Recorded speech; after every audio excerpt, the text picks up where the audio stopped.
Hi guys, and welcome to Georgie Ogden Astrology. Thank you for joining me today.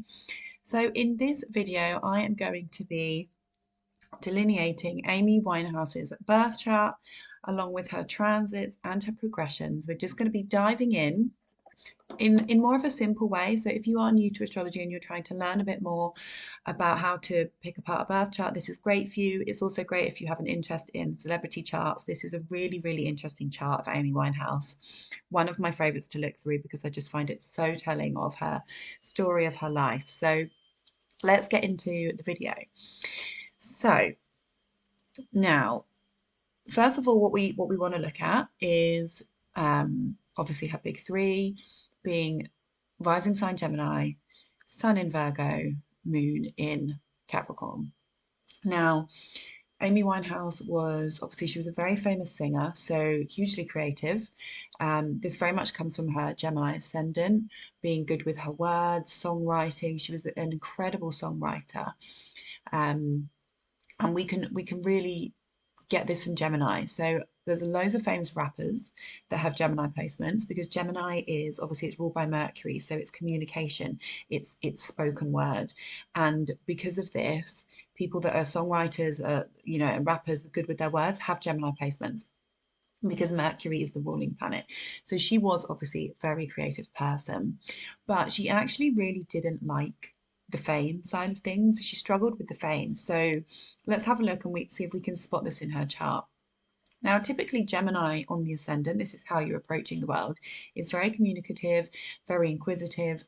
However, this chart is a good example of how you can actually have a more of an introverted air ascendant because she's got a lot of, can you see most of her chart is kind of below the horizon. So her ascendant being here, descendant here, most of the chart is below her, the horizon. So this is somebody that actually liked to be behind closed doors. She didn't like being in the public eye. And because she's got Pisces on the 10th house, Pisces is such a sensitive sign. They don't necessarily like being in the limelight. Her sun in Virgo, Virgo is an introverted earth sign. Her sun in the fourth house, the fourth house is being at home.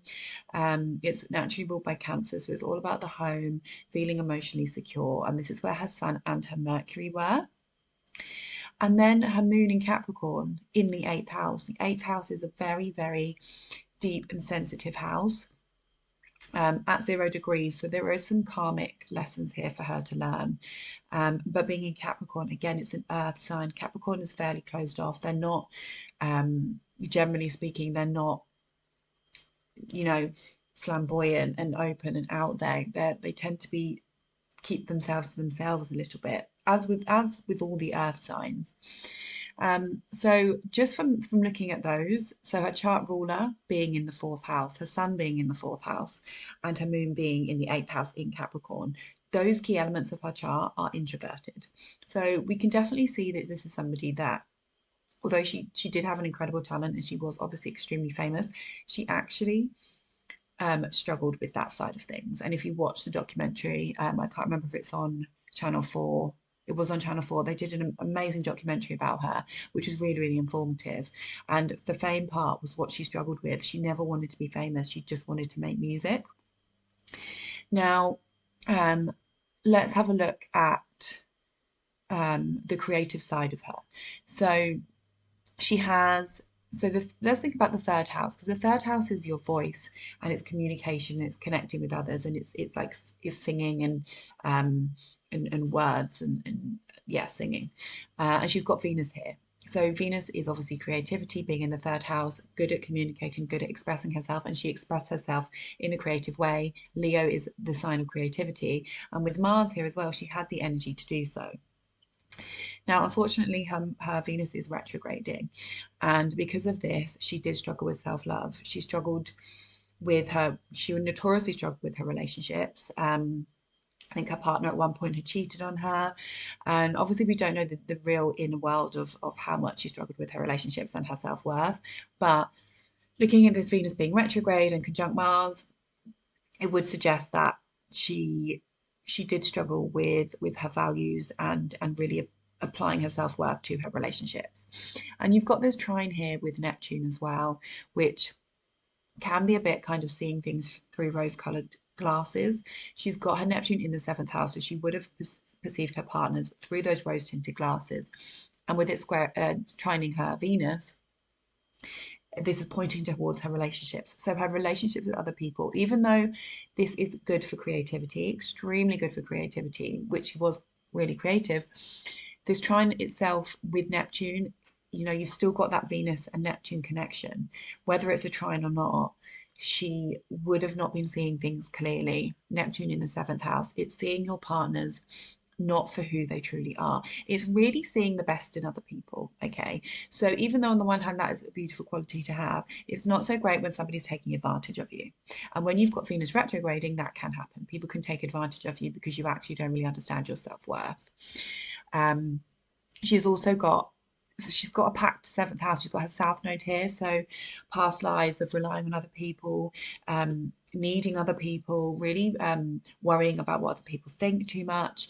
And it was really her mission in this lifetime to, as conjunct her ascendant as well, to really go after her own goals and be independent. And unfortunately, she didn't really do that because she was always bogged down with her partner, who then ended up getting her into drugs and alcohol, which again is Neptune in the seventh house. You're attracting people that have escapism issues into your seventh house. So your partnerships, you're attracting these people to you. And unfortunately, she let that overcome her, and it led to her sad demise. She's also got Neptune conjunct the moon. Again, this is a really creative and intuitive placement. So great for making music, but escapism, you know, becoming extremely sensitive. She was probably very sensitive, even though the moon's in Capricorn and they don't like to admit their emotions. She would have, she would, being in the eighth house is a really deep house. It's naturally ruled by Scorpio. So to have your moon here, your emotions are very deep. And then being conjunct Neptune, it's adding a sensitivity to you. So I do think she would have really struggled with stuff, even if she couldn't really say how she was feeling. She's also got Uranus and Jupiter conjunct in the seventh house. Now, Jupiter in the seventh house in Sagittarius, yeah, positive, great one-on-one relationships. You know, maybe she built good business partnerships. Maybe she had good one-on-one friendships. But conjunct Uranus, it's like sudden unexpected events in your relationships. It's sometimes it can be a desire to be free or just to be a little bit different. So she probably actually didn't care that her relationship was frowned upon, because Uranus doesn't care. It's doing what they want. It's doing what you want. So if she's attracting someone into her life, being in the seventh house, that was a bit different, that was a bit quirky, that was controversial, I think would be a key word, she probably didn't care. And then you've got this Jupiter thing. You know, they were mad. She was madly in love with him. She was madly in love with him. So from her point of view, she's found her love. Now, sadly, this is opposing Chiron in the first house, and her relationship led to her wound being in herself. She had an eating disorder. She was an alcoholic. She had issues with drugs. Now, I think she had bulimia, which is so interesting that she's got Taurus on the 12th house. The 12th house is your self-sabotaging behaviors, bad habits. Taurus being food. And her bad habit was bulimia, and the 12th house is pain and suffering. And I just think it's really interesting that Taurus, that rules food, is connected to her pain and suffering, and overindulgence as well. Taurus is very much overindulgence, being a bit greedy and gluttonous at times. So again, on the 12th house, it's your self-undoing, and the ruler of this is retrograding and conjunct Mars being a malefic planet, you know. Yeah, so we can really see the connection here between the food, the issue with the food, and it playing out in a bad way. Venus conjunct Mars isn't always bad. Like it does give you a lot of energy, and it gives you a very attractive energy. But when we think about Mars as a malefic planet and what it can create, the issues it can create, the evil that it can bring, in this sense, with her 12th house of self-undoing being conjunct Mars, we can see that this did bring her issues. Yeah, so I think that's really powerful. Now, she's also got, which I find interesting, Pluto, power, control, conjunct her Saturn. Not in the same sign, but they are in a close conjunction. Saturn being the father, Pluto being control. Her dad was in control of her, and with Saturn with Pluto in the fifth house, it was like her fun and her creativity was under control of her father. That's how I look at it. Oh, her dad was in charge of basically her schedule. When she was unwell, he was the one was like, no, she needs to go on stage. So sadly, again, this is not supporting her, and unfortunately, even though the planets themselves aren't necessarily being badly aspected, there's a sextile here to Neptune, but just this conjunction itself in Amy's life did manifest as her dad being controlling and powerful. Now, we can also have a look at the fact that Saturn is in her sixth house of health. So this is a night chart. So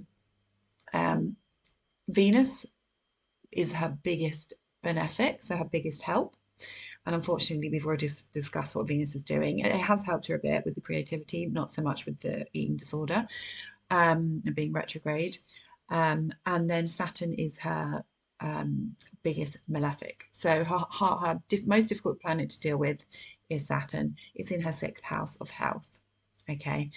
Not being particularly badly aspected, but it is conjunct Pluto. So again, it's transformation. It's life or death. It's extremes.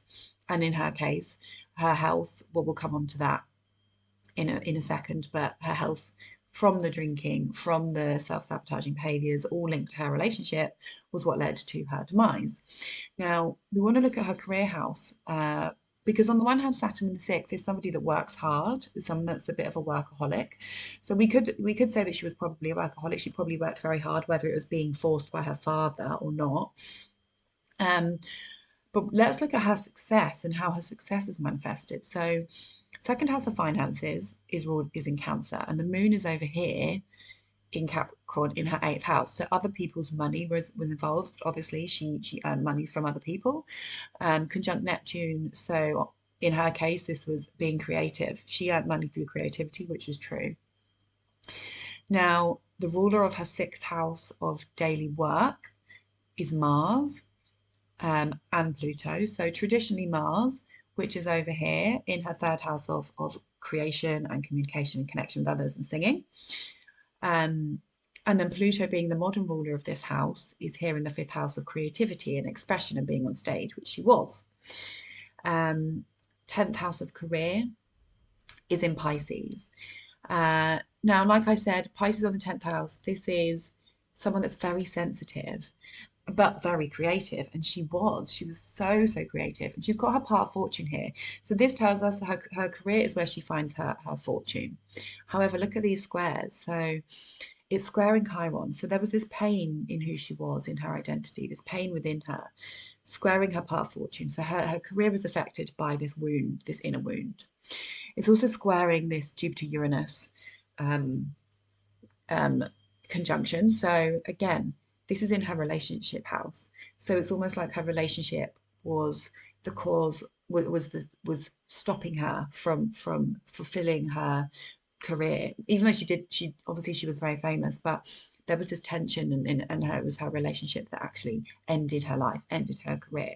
And again, it goes back to this T-square, which I just think is so interesting. And then her MC in Aquarius. So, you know, she was so well known for her crazy eye makeup and massive hair. And how Aquarian is that to stand out with her MC in Aquarius? So the MC is the highest point in the chart. It's your public image. It's what you're known for. And being in an Aquarius, she was so different. She was so unique. She didn't care. She swore on stage. She was just completely herself. And her actual physical appearance was so unusual. Gemini can also represent her physical appearance as well. She had loads of tattoos. That's very Gemini, being very creative and different, and lots of different things going on. Very Gemini in terms of your appearance. So that is really interesting. Now, I think those are the main parts. I mean, obviously Sun in the fourth house and Mercury in the fourth house, connection to her family. So there was this connection to her family. Her dad was in charge of her. And also the sun can also represent the father as well. So it's almost like her life, the direction of her life being Gemini, her chart ruler is Mercury. So it's almost like the direction of her life from here is conjunct her sun. Again, it's pointing towards her dad and her family. So the direction of her life controlled by her family, or her family being involved in some way. We know that her dad was in charge of her career and her work, which was basically most of her life. Now, what is also interesting is I've got her progressions up here. If I can just change the screen. Is this the progressions or the transits? This is the transits. Okay, let's look at the transits. So this is when she died. Now, she's got Pluto in the 8th house and it's retrograding back towards her moon. So at some point this has gone over her moon. So maybe it was almost like she had the chance to transform once, and then Pluto was retrograding to go back towards her, and unfortunately is pretty close, and then she died, and she's got her moon in the 8th house, which is death. She has got, now this is interesting, so she's having a half nodal return. So can you see she's got the north node conjunct the south node conjunct her north node. So this is her life path, this is her destiny coming to an end. And Mars is here too, so it's suddenly coming to an end. It's separation. I didn't check what perfected year she was in. That could be quite interesting to do as well. So I've just checked, she was in a 4th house perfected year, which is interesting because the 4th house can be related to death as well as the 8th house. So that is actually really interesting that she was in a 4th house perfected year, because you've got to think the 4th house is typically where your IC is. So it's the very, very dark inner parts of you that no one else can see. So 4th house perfected year equaling death makes sense. What else can we see here? She's got, I mean, this half nodal return with Mars here, squaring her sun, her vitality, 4th house being the perfected year. So this house is being activated by this. She's got her moon in the 12th house, the 12th house being the spiritual world, opposing this Saturn and Pluto conjunction. Saturn representing death sometimes, Pluto representing death. Jupiter's in the 12th house. It's almost like her luck was hidden at this time. She's got Neptune. Neptune is confusion and it's escapism. It's drugs and alcohol. She died from the alcohol in the end, squaring into her 7th house of relationships, this Uranus and Jupiter in her 7th house in Sagittarius. So I would say more squaring her Uranus, sudden unexpected events. Neptune right up at the top actually as well. So you've got to think Neptune's right at the top of her chart. So this was obviously massively worldwide news that she died from this from the alcohol after years of struggling with her health.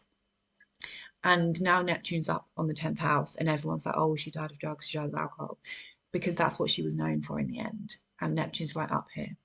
Her 8th, let's just see, because her 8th house of death is Saturn. What's Saturn doing? I mean, Saturn's just over here in the 5th, so that's not actually really having any importance.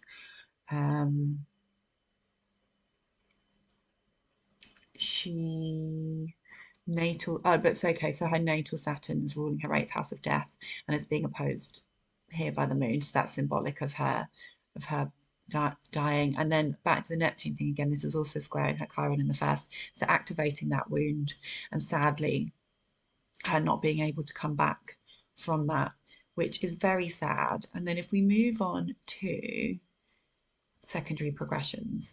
So this is a timing technique. If you don't know what secondary progressions are, it's when we stretch out a day of your life across a year and add it to your natal chart. So for example, the first 30 days of your life are stretched out over 30 years and added to your natal chart. So it's like slow, it's seeing how things unfold in the first days of your life, but then over the years of your life. So really in these charts, the main things we're looking at are the moon, because that moves the fastest. In this chart, it still takes between 2 and 3 years to move through a sign. And look, her progressed moon is in the 8th house of death. She's actually just had a full progressed lunar cycle. So she was born at a first quarter, and when she died, so it was 2011 that she died. So between the crescent and the first quarter, so she was just coming up to her first quarter again. So she's just had one progressed lunar cycle, which I think is really interesting. So this moon has gone all the way around here and has just come back to here and has just started the cycle again, and then she's unfortunately she's died. She's also got her progress Saturn. Bearing in mind Saturn doesn't hardly move at all, but well, actually, was she having a Saturn return in her transits chart? That would have been interesting. Oh, not quite. So she was coming up for a Saturn return. Sometimes they line up. But her progress Saturn, bearing in mind this does move really slowly, is now conjunct the vertex in her sixth house of health. The vertex being a karmic point in her sixth house of health. Saturn's now conjunct it, Saturn being the ruler of her eighth house of death and the biggest malefic in her chart. So, you know, she was meant to die, unfortunately. This was her life plan, and it's just so symbolic of her life and how it played out, and I find it really fascinating. So that's pretty much all I've got. Please let me know in the comments if you spotted anything else that I've not seen, or if you have any input. I would love to hear some input. Let me know if you find it interesting, and also if you have any recommendations. I would really love to do any celebrities, as long as we have their time, accurate time, and obviously birth information. If you don't follow me, if you've watched this and you don't follow me, hi, I'm Georgie. I am an astrologer in the UK. Please hit the subscribe button, and if you really got some value from this video, then please give it a thumbs up. We would really appreciate it, and hope you enjoyed. See you in the next one. Bye.